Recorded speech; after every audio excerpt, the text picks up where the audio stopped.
Hello les amis fans, j'espère que vous portez super bien. Alors aujourd'hui nous allons faire un peu du différent.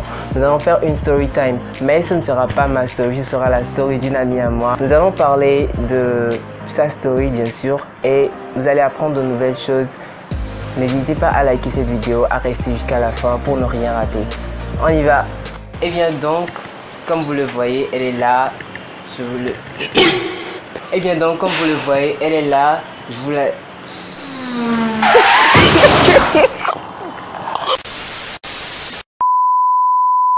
Et bien donc, comme vous le voyez, elle est avec moi. On peut commencer. Je vais la laisser se présenter. D'accord? Salut, bon, moi c'est Mariella, étudiante en deuxième année biologie. Donc, nous allons parler de ce qui s'est passé. Je vais la laisser parler. On y va. Alors. Bon, au fait, un choc, disons, un choc. J'étais avec quelqu'un, un gars, il s'appelle Romuald. On sortait ensemble, copinage, et on a fait 2 ans ensemble. Ouais, voilà, je l'ai rencontré à NBA.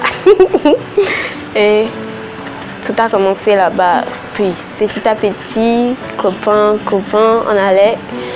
Et puis en 2019, on a eu notre Pâques ensemble. C'était une joie vraiment. Et bon, en août 2019, il y a eu qu'il est tombé malade, gravement malade. Et par la suite, il n'est plus au fait. Donc voilà.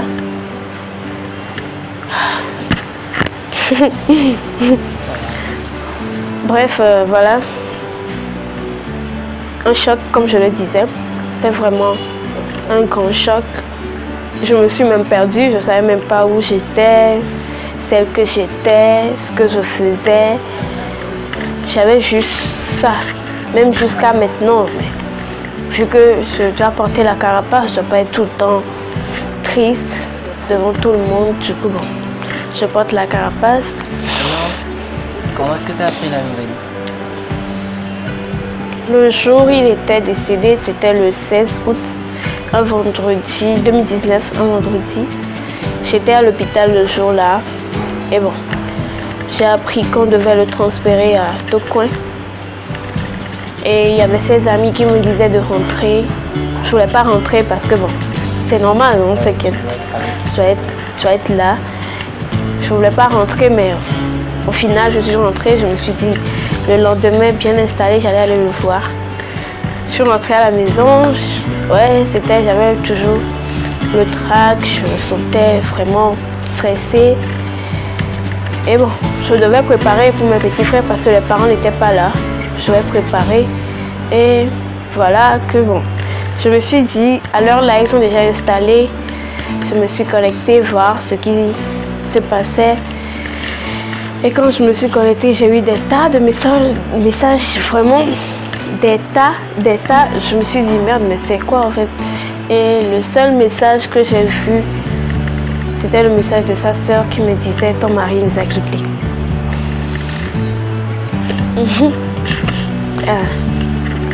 Comment faire? Je n'en revenais pas. Je me suis dit, merde, mais c'est quoi? Qu'elle trompait. Et bizarrement, sur le statut de tout le monde, j'avais vu ça. Je me suis dit, merde, pourquoi moi? Pourquoi moi en fait? Pourquoi il était plein de vie? Comment ça s'est passé? Pourquoi? J'ai demandé à savoir le pourquoi, genre le comment. Mais sa soeur, c'est la famille. C'était aussi... Ouais, le choc en fait. Donc, je ne pouvais pas parler. Je sais pas, je sais plus trop quoi dire en fait. Ok, bon, maintenant, bon, après avoir appris la nouvelle et tout, comment est-ce que tu es arrivé à surmonter ça? Surmonter, c'est un verbe vraiment énorme parce que bon, dire que j'ai surmonté ça, c'est vous mentir en fait. Parce que jusqu'à présent, il y a toujours le mal.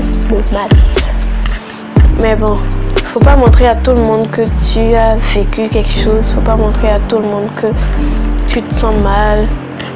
C'est aussi une faiblesse, quoi. Les gens peuvent prendre ça pour... Ouais, voilà. Ouais. Du coup, j'ai porté la carapace. Ouais, voilà. Jusque-là, je souris, le nécessaire, quoi. Mais bon, je suis la seule à savoir ce que je vis. Mon Dieu et moi. Ouais, voilà. À savoir ce que je vis. Donc, qu'est-ce que tes amis te disent d'habitude? Non, jusqu'à présent, les amis disent Mariella, il faut tourner la page, il faut faire ci, il faut sortir avec quelqu'un, il faut faire ci, il faut faire ci. Ce ne sont pas des trucs qui se font genre comme ça, quoi. Ce sont des trucs qui se font parce qu'ils doivent se faire. Mais c'est pas parce que tu quittes une personne que ouais, que tu dois courir, voilà. Il faut savoir que ce que tu vas faire là, c'est que tu t'engages, tu vas faire ça. Se lever, se dire que je vais me mettre en couple en même temps, c'est beaucoup. Ouais, voilà. Il faut être prêt avant de se lancer là-dedans. Voilà. Non, les gars qui te couraient après. Bon, ouais, mais ils savent très bien que je vis ça, que j'ai vécu ça et que je vis ça. Du coup, bon, je peux pas dire oui, je le veux, non, je le veux pas. Mais bon, je leur dis en même temps, je suis pas prête. Je suis pas dans ça maintenant. Ceux qui ne genre, te connaissent pas, par exemple, tu rencontres une nouvelle personne et tout, et il te drague, il te demande de sortir avec lui, par exemple. Tu lui diras ou bien qu'est-ce que tu lui dis d'habitude? Non, au fait, si ça arrive comme ça, je dis pas que j'ai vécu ça. Mais je te dis en même temps, je suis pas prête pour une relation. Je veux pas le faire parce qu'une relation, ça engendre beaucoup de sacrifices, beaucoup de donner, beaucoup de recevoir aussi. Mais je suis pas prête à donner parce que là maintenant mon cœur il est brisé. Je sais pas comment, qu'est-ce que je vais donner à quelqu'un. C'est vrai aussi, il faut vraiment tourner la page. Certes, j'essaie de faire ça, j'essaie de tourner la page, j'essaie de donner le meilleur de moi-même, mais bon. Là actuellement, on est d'accord que tu es en train de donner beaucoup de cœur à tout le monde. Ouais, voilà, hein, voilà. Ton histoire va permettre aux gens de savoir. Ceux qui sont aussi dans cette situation vont savoir que ils sont pas les seuls à vivre vraiment, ça. On est beaucoup. Voilà. Et je suis de tout cœur avec vous aussi. Maintenant, bon, si quelqu'un est dans cette situation, il vient d'apprendre cette nouvelle-là aussi, la perte de son mari ou bien d'une personne qu'elle aime. Qu'est-ce que tu peux lui dire par rapport à ton expérience toi-même? Bon, je sais pas ce que je vais lui dire, mais bon, d'abord c'est que courage. J'en ai eu tellement des courages. Et il y avait mes amis, voilà, mes amis qui étaient là pour moi, qui me disaient courage, que cette personne sache que moi aussi je suis là pour lui. Courage, c'est vraiment beaucoup de sacrifices. On se lève pas pour se dire que on est né de nouveau, on se lève pas pour dire que maintenant je vais bien. Non, tu auras toujours cette douleur là, mais tu essaieras, tu feras ton nécessaire de montrer aux autres que malgré que j'ai eu un choc, je suis moi. Je dois vivre ma vie. Aujourd'hui, peut-être il n'est plus là. Il n'est plus là, mais tu dois dire que il t'a laissé une vie. Il t'a dit, ben, continue la vie. Bats-toi pour lui. Fais le nécessaire. Vis ta vie. Sois heureux. Parce que de là-haut, si tu es triste, c'est aussi quelque chose qui lui bloque. Quelque chose qui ne fait pas avancer. Donc, de là, tu te lèves le matin, tu pries pour lui. Tu te lèves, tu es heureuse, tu souris. Mais intérieurement, toi-même, tu sais que ça va pas, mais tu vas pas montrer ça à tout le monde. Tu dis, bon, aujourd'hui, je me lève, je dois faire ci. Mais fais-le, c'est pour ton bien. Sois heureuse, en fait.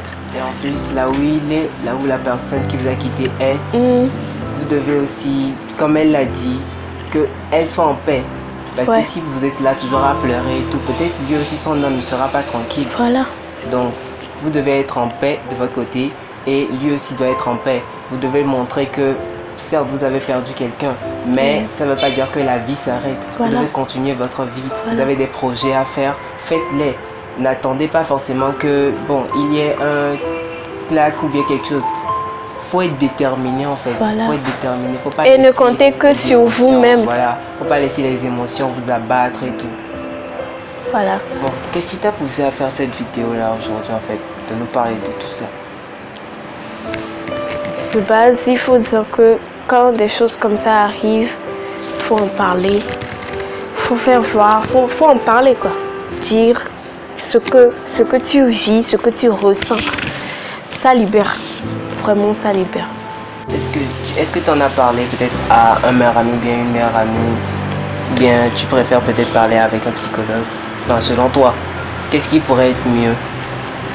Le mieux, c'est de parler avec un psychologue. Parce que meilleur ami ou meilleure amie fille ou meilleur ami garçon n'aura pas le nécessaire à te donner pour arriver à affronter ça.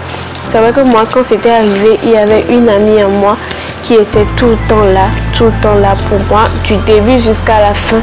Ouais, elle était là et c'était mon soutien.